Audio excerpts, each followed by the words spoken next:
Margo McAULIFFE was a math teacher at Menlo Atherton High School. When her husband retired, he begged her to retire too, so they could spend more time together, which she eagerly did. But fate had other plans for her, plans of tragedy and of triumph, dreams dashed and dreams come true. In 2005, she embarked on a journey that would result in the creation of a nonprofit that educates young people in Kenya. It's called Can You Help, as in, can you help? And it is now her full-time occupation and passion. 6 months, I had planned to spend time with my husband, but 6 months after I retired, he had died. And I was kind of left. It really devastated me. It took me a good 3 years to even kind of get my bearings. And I tried volunteering in various things and nothing quite panned out. But all the time there was this nagging memory of dreams of teaching math to girls in Africa. And so a friend of mine told me about a priest, Father Caridi, and we emailed back and forth, and he invited me to come.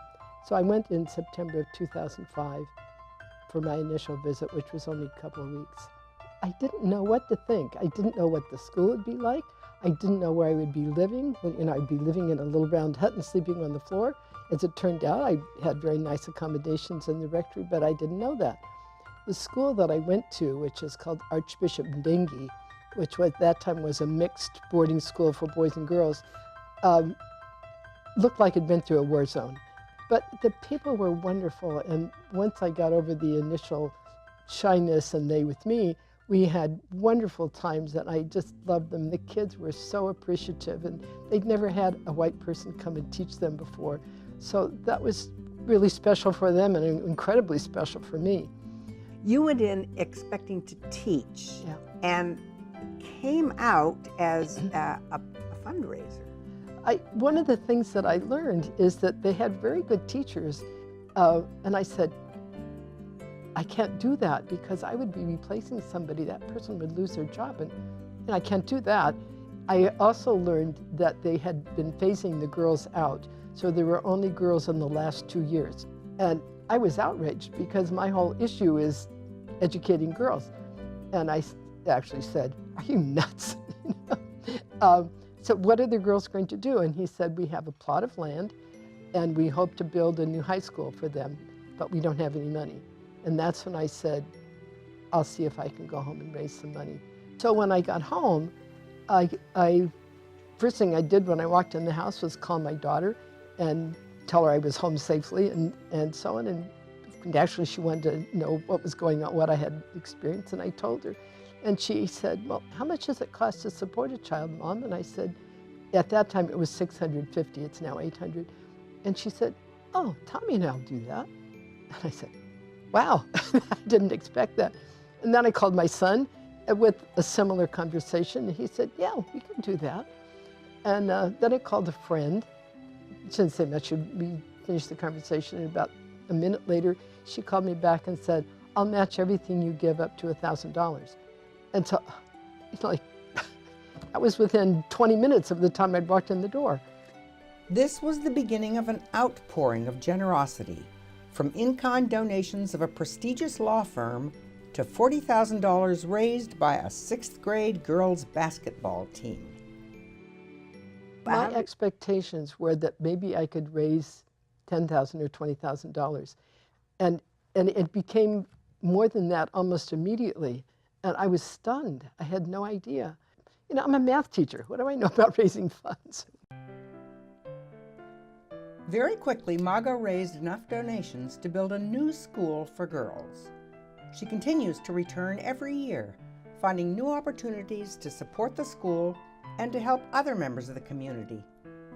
This has included personally mentoring and finding sponsorships for students who couldn't afford school fees, and living and working in a local orphanage.